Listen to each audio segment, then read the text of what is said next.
Salut gars, j'espère que tout va bien. Moi c'est Joël et bienvenue dans ce nouvel épisode de Parlons foi. Avant de commencer, j'aimerais encore une fois prendre le temps de remercier tout le monde pour le support des derniers épisodes, tout ce qui se passe sur le projet Parlons foi. Donc, je vous invite à vous abonner sur nos réseaux sociaux, donc Instagram, TikTok, vous abonner à la chaîne YouTube aussi, ça fait très plaisir. Laissez des commentaires, des likes, support. Je réponds aux commentaires, ça va être des messages à envoyer en privé, à envoyer sur les réseaux sociaux. Et puis, merci pour le support, guys. So yes, aujourd'hui pour le mot d'encouragement, la capsule d'aujourd'hui, je voulais parler du cercle d'amitié, l'entourage. Je trouve que c'est un sujet important, je trouve que c'est pertinent. Et puis l'amitié, un stade, c'est une chose qu'on voit dans tous les stades de la vie, que ce soit à l'enfance, à l'adolescence, à l'âge adulte. C'est le truc que vraiment on peut relate, puis qui est présent vraiment pendant tout le parcours de la vie. Et je trouve que encore plus à l'âge adulte, c'est quelque chose d'important qui on s'entoure, le cercle d'amitié, ton entourage, je trouve que c'est vraiment important. On entend souvent la phrase de on choisit pas sa famille, mais on choisit ses amis. Et puis, je crois beaucoup en cette phrase-là, puis d'autant plus à l'âge adulte, je pense que les amis qu'on choisit ou les amis qu'on choisit de garder, c'est vraiment des liens qui vont durer pour la vie. Parce qu'à l'âge adulte, les circonstances sont plus forcément les mêmes. On va pas forcément à la même école, pas forcément le même travail, pas forcément les mêmes réseau d'intérêt, mais le même sport, tout ça. Donc, les amitiés qu'on va décider de garder, c'est vraiment pour la vie. C'est vraiment des piliers que tu veux garder pour ta vie. Et puis, comme la formule qu'on va un peu utiliser aujourd'hui, c'est que chaque ami, qu'il soit bon ou moins bon, chaque ami que tu vas avoir, chaque personne que tu gardes, que tu décides de garder dans ton entourage, aura une influence sur toi. Parce qu'on est, les êtres humains, on est des êtres influençables. Fait que chaque ami que tu vas avoir aura une influence sur toi. Puis cette influence aura un impact sur ta vie, soit positif et négatif. Donc, c'est un peu là-dessus qu'on va se tourner aujourd'hui pour le mot d'encouragement parce que la réalité est simple, c'est que la personne que tu vas devenir dans le futur, la personne qu'on va devenir dans le futur, dépend beaucoup des gens qui nous entourent. Et puis, je pense que ça, c'est vrai autant dans la vie chrétienne que dans la vie en général. Les gens, quand ils veulent rentrer dans le monde de la musique, ils veulent devenir des chanteurs, ben, ils vont s'entourer des personnes qui sont dans la musique aussi, de d'autres chanteurs, de d'autres personnes qui gèrent de la production son. La production du son, les gens qui veulent être des sportifs, qui veulent aller au gym, ben, ils vont s'entourer des personnes qui vont au gym aussi, qui ils ont une certaine discipline sportive, qui pratiquent le même sport. Si on prend l'exemple de à l'école, quand c'est le temps de faire du travail d'équipe, des projets d'équipe, ben, si ce que tu veux, c'est avoir une bonne note puis réussir, ben, tu vas te mettre en équipe, tu vas t'entourer de personnes qui veulent réussir aussi, qui ont une bonne discipline, qui veulent avoir des bonnes notes, qui vont être disciplinés, pas avec les personnes qui remettent toujours le travail à la dernière minute. Puis je pense que ce principe-là est vrai dans la vie en général, puis encore plus vrai dans la vie chrétienne. Si, mettons, moi, Joël, je veux devenir un chrétien plus fort, un chrétien qui est encore plus ancré dans sa foi, ben, je vais montrer des personnes qui recherchent sincèrement Dieu. Je pense qu'il y a une certaine intentionnalité, puis le, le, l'arrêter que les personnes qui nous entourent ont une influence, puis cette influence a un impact, je pense que c'est vraiment dans tous les aspects de la vie. Si moi je regarde, moi j'ai fait un petit témoignage sur les réseaux sociaux, je vous invite à aller regarder sur Instagram et TikTok. Dans mon témoignage, je disais que moi j'ai donné ma vie au Seigneur. En fait, je me suis fait baptiser en 2022. C'est là que j'ai pris la décision publique de donner ma vie au Seigneur puis de le servir. Et puis, dans les premières années, les premiers mois, que oui, je me suis baptisé, oui, j'ai fait l'acte public que oui, mais je donne ma vie au Seigneur, je vais le suivre. Mais le chemin n'a pas été parfait dès le début, puis même encore là, tu vois. Genre, surtout dans les débuts, j'avais beaucoup un pied dans le monde, puis un pied dans la vie chrétienne. Puis je dis pas qu'aujourd'hui, présentement, ben, je suis parfait, puis genre, j'ai les deux pieds vers Christ, puis je suis jamais tombé. Non, c'est pas ça, juste que comme, dans les débuts, c'était plus difficile pour moi. Puis genre, c'est comme si genre, je joguais genre le bord de la ligne. Fait un pied dans le monde, un pied dans la vie chrétienne, un pied dans le monde, un pied dans la vie chrétienne, un pied dans le monde, un pied à l'église. Puis looking back, je pense qu'une des raisons pour laquelle c'était difficile pour moi, vraiment de marcher pleinement, c'est parce que j'avais des influences des deux côtés. J'avais l'influence du monde, puis j'avais l'influence de l'église, puis de la vie chrétienne.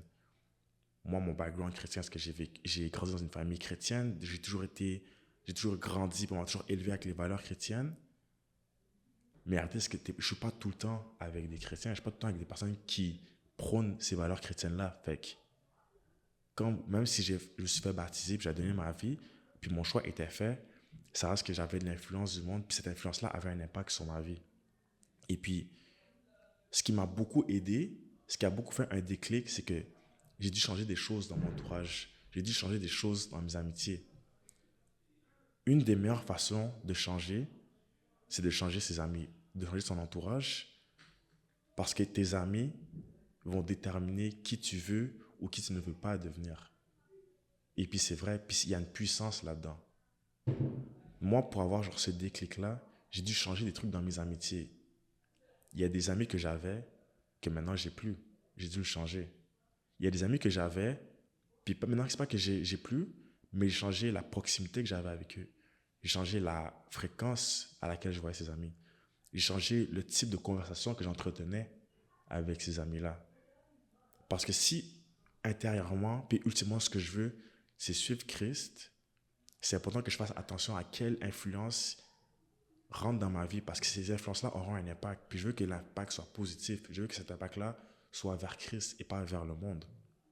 Puis comme je l'ai dit, aujourd'hui, je ne suis pas encore parfait, j'ai encore mes struggles, mais ça m'a beaucoup aidé de vraiment faire le pas de comme, OK, mon entourage, mais les amis que j'ai autour de moi ont un impact.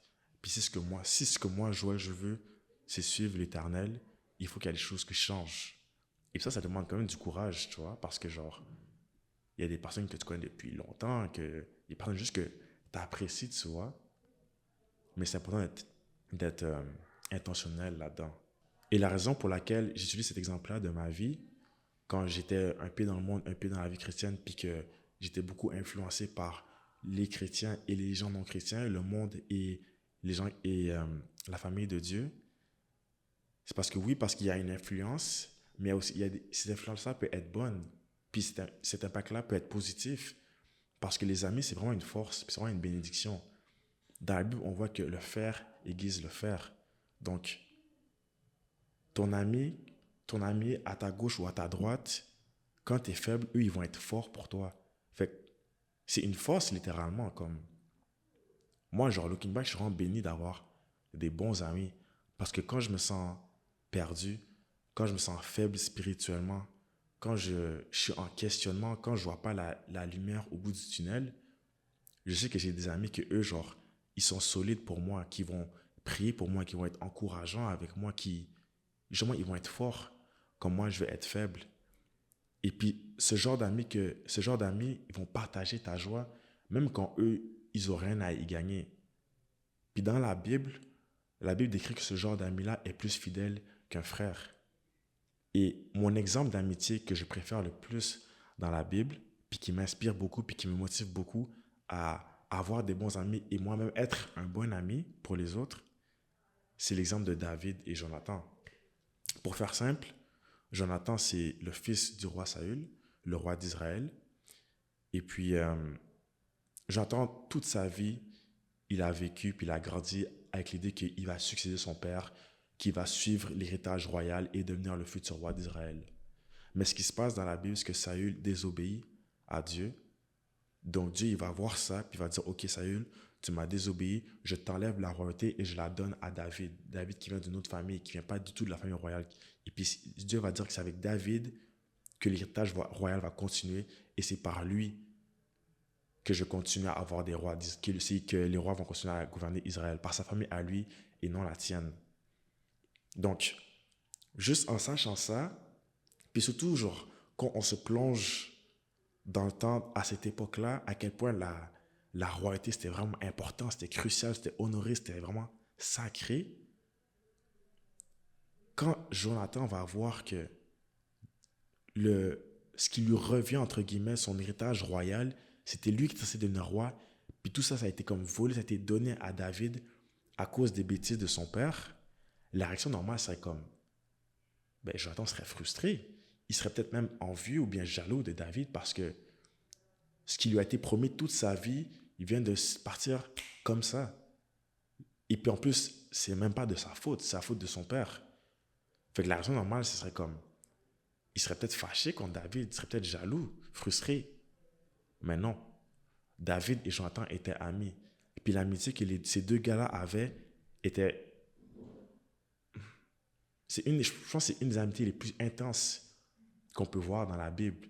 Puis c'est ce genre d'amitié-là que moi, j'aimerais ça développer avec d'autres.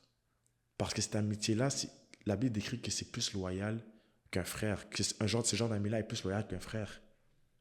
David et Jonathan s'aimaient tellement que Jonathan n'était même pas envieux. Il était content pour David que lui, il allait devenir roi. Pourquoi? Parce que Jonathan, il aimait Dieu et il aimait David. Il voyait que David était quelqu'un qui aimait Dieu. Puis il a dit, si telle est la volonté de Dieu, ben, qu'elle soit ainsi. Alors qu'il vient de perdre son héritage royal. Ça, c'est gros, là. Mais ça montre que l'amitié que tu peux avoir pour un ami, c'est vraiment une force, puis c'est une bénédiction. Puis si je continue l'histoire, quand Saül va savoir que l'héritage royal va être enlevé et donné à David, Saül va être rempli de colère, il va vouloir aller tuer David. Et puis, ça aurait fait l'affaire à Jonathan, parce que Jonathan, si David est mort, il reprend la place qu'il doit avoir, il va redevenir le futur roi, et puis everything's good. Mais non, Jonathan aimait David. Fait ce que Jonathan va faire, c'est qu'il va protéger David, il va faire en sorte que David ne meure pas, soit protégé, aille se cacher loin de son père pour qu'il puisse vivre et qu'il puisse prendre la place que Dieu veut qu'il prenne en tant que roi. Fait que Jonathan, il va aller comme contre la volonté de son père par amitié, par lien d'amitié pour David. C'est pour ça que comme un vrai ami, un ami véritable, qu'on devrait tous rechercher à avoir, est même plus loyal qu'un membre de sa propre famille. Je dis plutôt, on ne choisit pas sa famille, mais on choisit ses amis. Et de Jonathan a choisi David comme ami. Il a été plus loyal à David qu'à son propre père. Pourquoi? Parce qu'il aimait Dieu et il aimait David. Ça, c'est vraiment l'exemple d'amitié qui, moi, il m'encourage le plus, puis aussi qui me touche le plus. Une amitié véritable, un vrai ami, ça partage ta joie même quand il n'a rien à gagner ou même quand il a tout à perdre.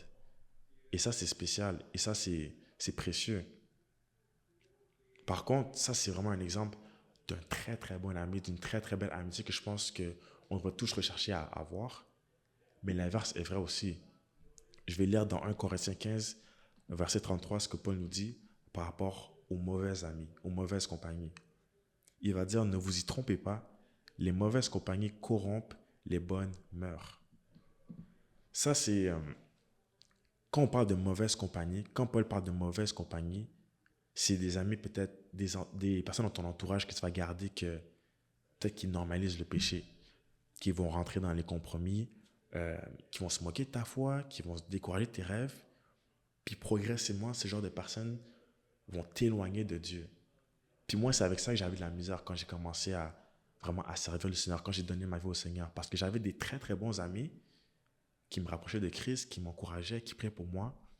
Mais j'avais aussi des amis que eux, ils encourageaient le péché, qui vivaient dans le péché, puis que pour eux, c'était fine. Fait que cette influence-là avait un impact sur moi parce que eux, ils rentraient dans les compromis. Fait que moi, indirectement, je rentrais aussi dans les compromis. Mettons, moi, j'avais des idées pour mon ministère, des idées pour servir Christ, mais eux, ils étaient comme, ils pouvaient peut-être me décourager indirectement. Et puis, quand je dis qu'ils t'éloignent progressivement de Christ, c'est subtil parce que ça passera pas du jour au lendemain, tu vois. Au début, ça va être un petit commentaire, une petite blague, un petit compromis. Ils vont peut-être normaliser un certain péché parce que, oh, c'est pas grave, c'est juste ça, c'est juste ça. Oh, ben c'est juste cette personne-là. Oh, tu me connais, je suis gentil, nanana. Mais genre, au fur et à mesure, c'est des choses que quand ça s'accumule, ça t'éloigne de Christ plutôt que de t'en rapprocher. Parce que la vérité, c'est que oui, on peut être fort, on peut être indépendant, on peut avoir une certaine carapace, mais on reste des êtres influençables. Et puis faire attention à quel genre d'influence tu laisses rentrer dans ta vie. Paul va dire attention aux mauvaises compagnies parce qu'ils corrompent les bonnes mœurs. Donc même si toi, tu es une bonne personne au fond, même si toi, tu es un enfant de Dieu, tu veux le servir, tu n'es pas invincible face à ça. Puis il faut faire attention. Et puis ces mauvaises compagnies, je ne dis pas que comme il faut les juger, qu'il faut les condamner, qu'il faut les laisser. Non, au contraire, Dieu nous appelle à les aimer. Dieu nous appelle à prier pour ce genre de personnes pour que eux, à leur tour, puissent rechercher la face de Christ parce que ça va être pour leur bien, c'est ça qu'ils ont ultimement besoin. Mais il faut être sage sur le niveau d'influence, sur le niveau et l'intensité d'influence qu'eux nous laissent parce qu'on n'est pas invincible face à ça. On est très, très, très influençable.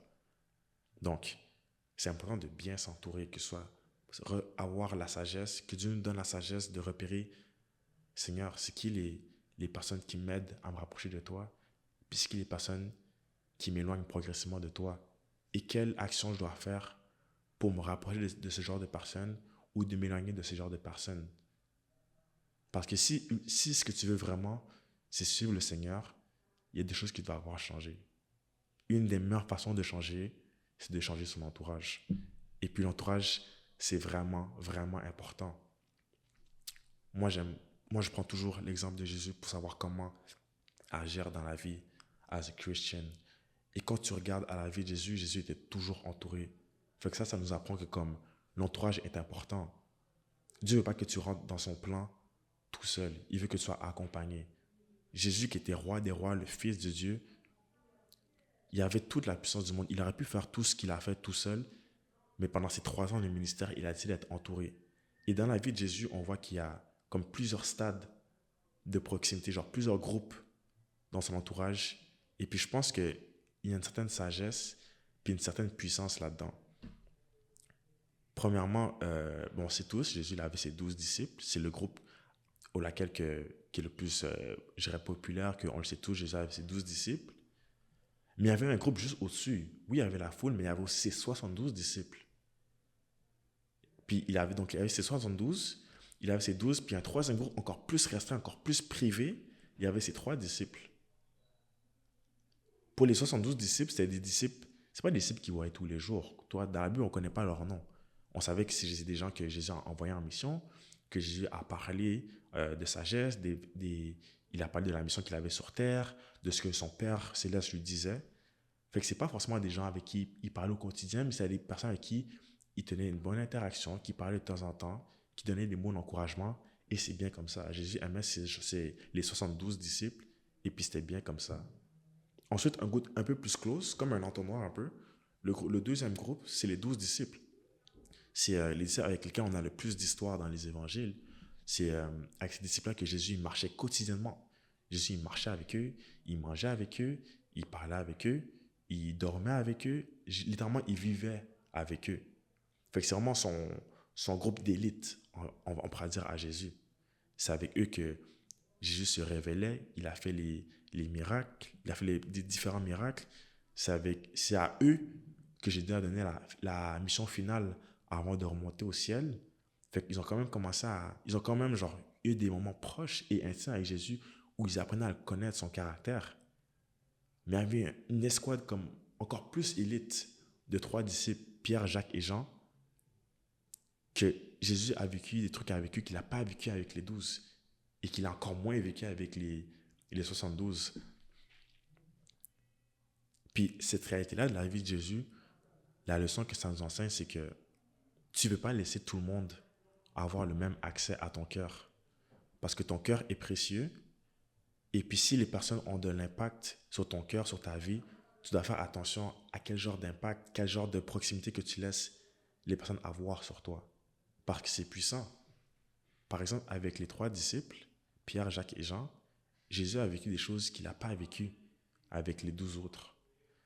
Mais si on prend un exemple, il y a eu la résurrection de la fille de Jairus, que Jésus a fait juste devant les 3, mais pas devant les 12 autres. Il y a eu la transfiguration, quand Jésus a complètement changé de visage. Jésus a vécu ce moment-là avec les 3 disciples, pas avec les 12. La nuit où Jésus est parti prier avant de se faire livrer son arrestation aux Romains, avant tout ce qui s'est passé à la croix, la nuit qu'il devait aller prier, il devait vraiment se regagner de l'énergie, regagner de la force avant un moment difficile. Jésus a décidé de passer ce moment-là avec les 3, pas avec les 12. Avec les 3, Jésus, il a donné un accès un peu plus profond de sa personne et de son cœur qu'il n'a pas donné aux autres. Jésus, il a montré des choses, il a dit des choses, il a fait des choses qu'il n'a pas fait avec les 3, qu'il n'a pas fait avec les autres.